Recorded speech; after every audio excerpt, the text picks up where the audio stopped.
Vamos a tener el gusto de hablar en este aniversario de Encarnación con don Roberto Zub. Él es escritor, periodista, bueno, tiene una amplia trayectoria, varios materiales presentados y le pedimos un poco que nos cuente, nos relate, porque hizo una investigación en cuanto a la primera catedral de la ciudad de Encarnación. ¿Qué pasó? ¿Cómo surgió, verdad, este espacio? Buenas, don Roberto, el gusto de saludarle.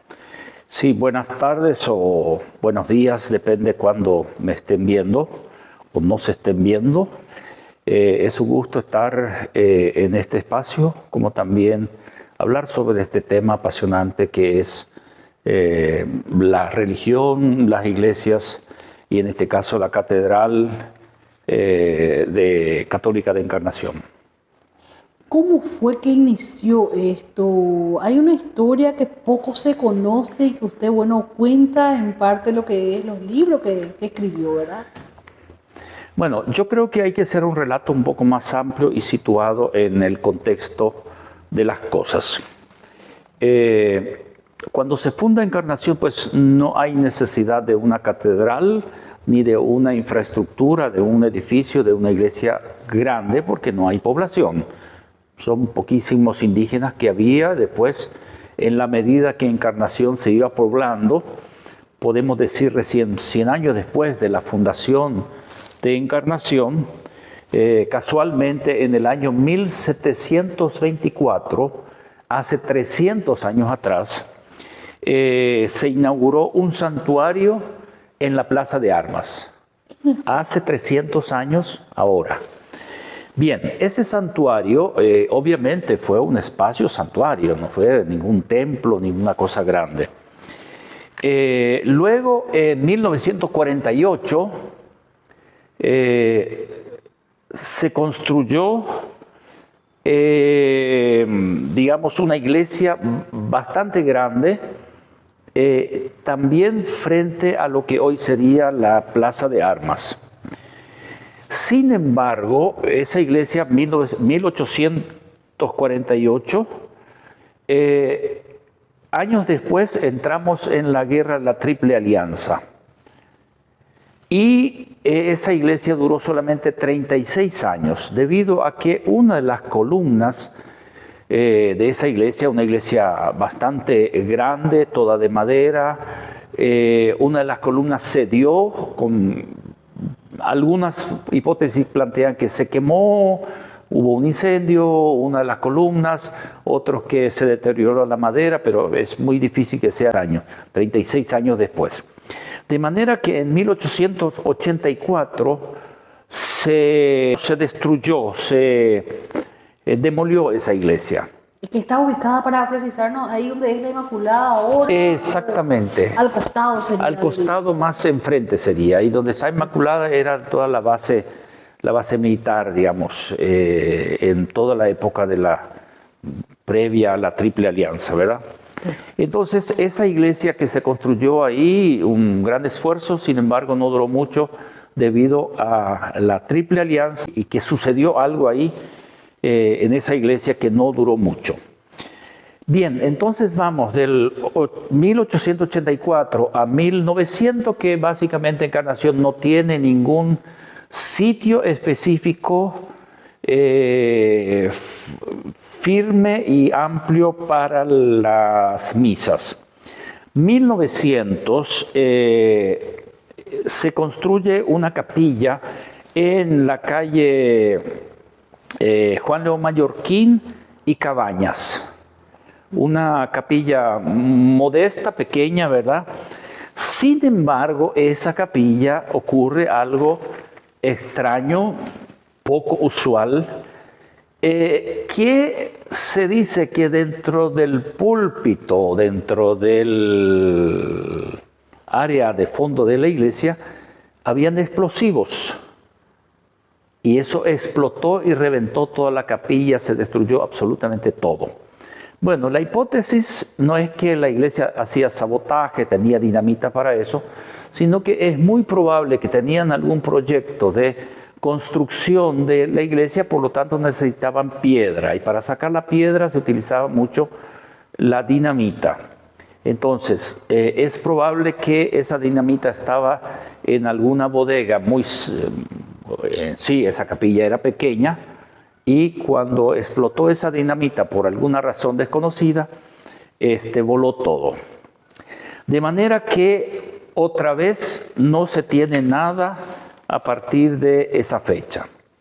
En 1907 llega el obispo Bogarín e invita a la congregación del Verbo Divino a sentarse, a sustituir a los jesuitas. Bueno, los jesuitas fueron expulsados allá por 1778 y entonces son reemplazados aquí por el Verbo Divino a partir de los años 1900, genéricamente llamemos así. Y quien primero llega, el primer sacerdote aquí a Encarnación, es Monseñor José Creuser. Él llega y en 1925 se instala ya en Encarnación como el jefe de la Iglesia Católica en Encarnación, 1925. Pero ¿qué pasa? En 1926 viene el ciclón. Hay que decir lo siguiente: por alguna razón no suficientemente estudiada todavía por los historiadores, hubo mucho rechazo a la llegada de los verbitas. Se decía que era una legión extranjera, que eran sacerdotes extranjeros, y por eso Encarnación no los quería. Desde 1907 que fueron invitados, la sociedad encarnacional los rechazaba. Sin embargo, el ciclón ha sido un momento, un hecho histórico a través del cual los verbitas se legitimaron. ¿Por qué? Porque recuerdas la historia que él y Memel fueron a Posadas en un barco, en una canoa, a buscar ayuda de los posadeños, y entonces volvieron, y Posadas se hermanó mucho con Encarnación, y toda esa historia muy interesante. Bien, entonces ahí los verbitas prácticamente fueron como aceptados, fueron nominados. Monseñor Creuser fue reconocido, instalado como el hombre ciudadano ilustre, como el héroe nacional, etcétera, etcétera. Y a partir de ahí los verbitas, como tú sabes, son los que dominan toda esta región de Itapúa como orden sacerdotal. Sí. Y aquí recién vamos a hablar de la catedral. Ahí llegamos. Ahí llegamos. ¿Qué historia pasó, don Roberto? Realmente una historia que nos va a servir mucho conocer. Entremos a la catedral. 1913 es el año en que se inicia la catedral. Bien, en 1913 recién podemos hablar del inicio de la idea de la construcción de una catedral en Encarnación, una iglesia grande. Sin embargo, en el 13 todavía los sacerdotes del Verbo Divino no estaban muy bien vistos, no tenían el apoyo, el respaldo. Sobre todo se requería un respaldo económico muy importante para una obra de esa envergadura. De manera que tuvieron algunas dificultades para el inicio. Y recién en 1928, con el padre Creuser, se reinicia por segunda vez la construcción de la catedral con bastante rapidez. Traen los ladrillos con el tren desde otras regiones del país, etc. Sin embargo, a los 3 años, 4 después de iniciada la catedral, una construcción lenta como muchas catedrales, comienza la Guerra del Chaco. Entonces, la Guerra del Chaco hace que los albañiles, los constructores, la mano de obra se va hacia otra región, es decir, otra vez se interrumpe, tanto por la mano de obra como por la cuestión de los ingresos. Todo el esfuerzo del país está en la Guerra del Chaco.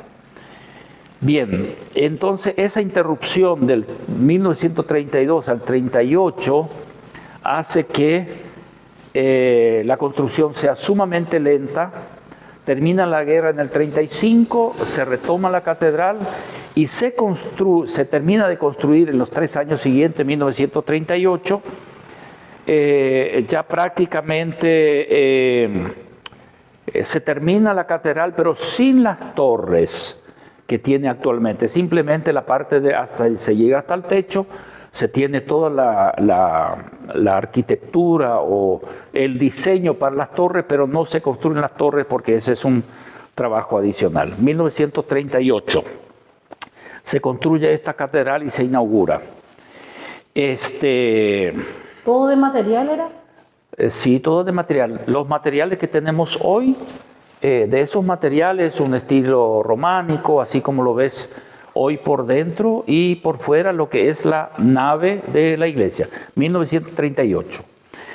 Luego viene otro sacerdote, el Francisco Sendik, un polaco, en 1947, y se inicia la construcción de las torres de la iglesia, la cúpula y las torres, ¿entiendes?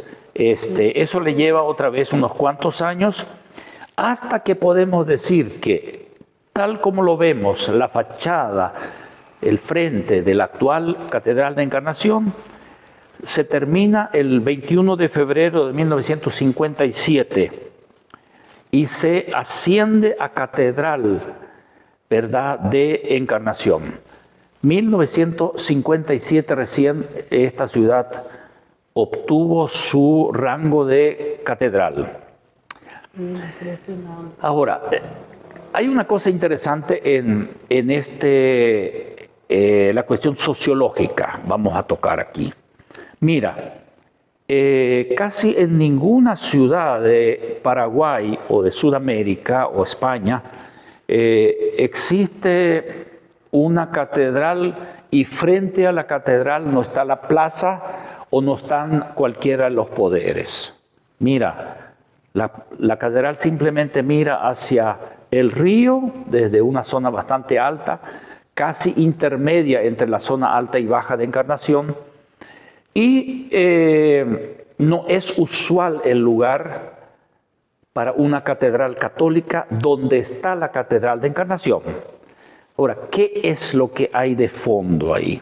¿Por qué está ahí? ¿Por qué está ahí? Mallorquín, así, cabaña. Es decir, ¿por qué no está frente a una plaza? ¿O por qué no hicieron frente a la plaza de armas o frente a un poder, la gobernación, por ejemplo, o la municipalidad, como puedes ver, no sé, en Villarrica, en San Ignacio, en cualquier lugar, eso está siempre ligado al poder o a una plaza.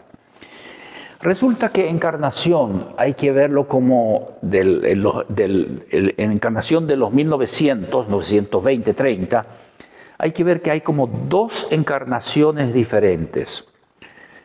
¿Cuáles son esas encarnaciones? Bueno, de la zona baja, un comercio muy alto, un puente, una conexión con Argentina, con Posadas, está la aduana, el correo, el banco, las viviendas lujosas de Encarnación, no están en la zona alta, están abajo.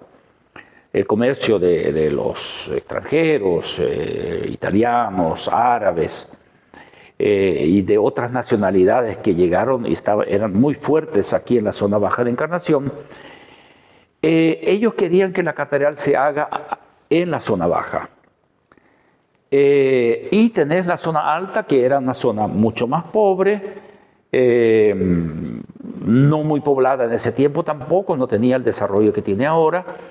Y entonces había un problema de campanas, que si la campana sonaba fuerte, el sacerdote, hay bastante quejas interesantes de los sacerdotes de la época, que dicen que hay poca asistencia a la misa de los encarnacenos en los años 30, 40, 50, como también poca recaudación, ¿verdad? ¿Y por qué se debe? Porque la catedral está en una zona donde la gente de la zona baja, que tenía que desplazarse con algún sulky, ¿verdad? De la zona baja arriba, en caso de lluvia, para llegar a la catedral, llegar a la misa una tardecita o después de lluvia, Y esto era una zona sumamente, es decir, la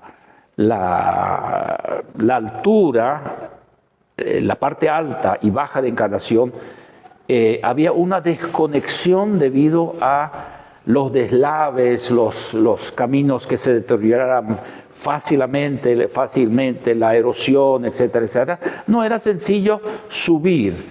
Hoy en día vemos una cuesta bastante alta, pero en su tiempo probablemente inclusive era mucho mayor que lo que es hoy, y más tratándose de las condiciones de los años 20, 30, 40, donde evidentemente el móvil podría ser solamente un sulky, ¿verdad?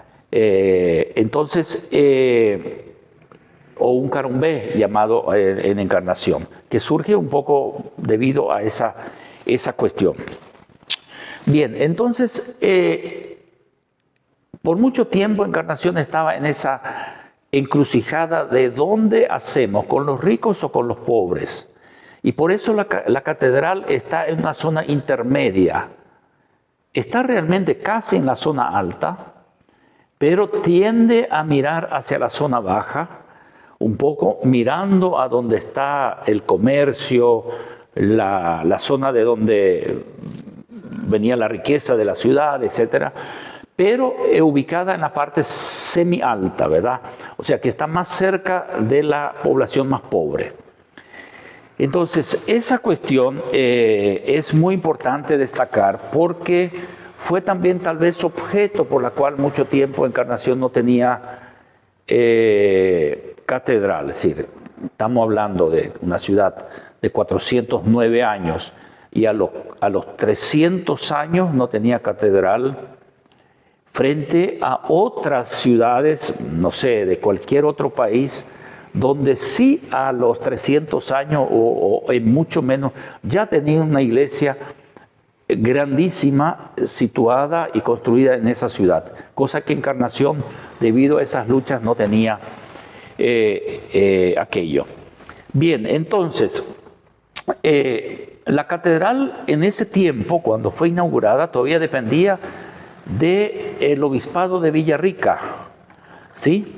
Hasta 1957 que el Papa, hay una bula del Papa en la cual desliga, o ¿cómo se llama?, desprende la diócesis, se crea la diócesis de Encarnación y se corta con Villarrica. Y la diócesis, es decir, en ese caso es prelatura todavía, y la diócesis de Encarnación, estrictamente diócesis, se crea recién con el Papa Juan Pablo II en 1990.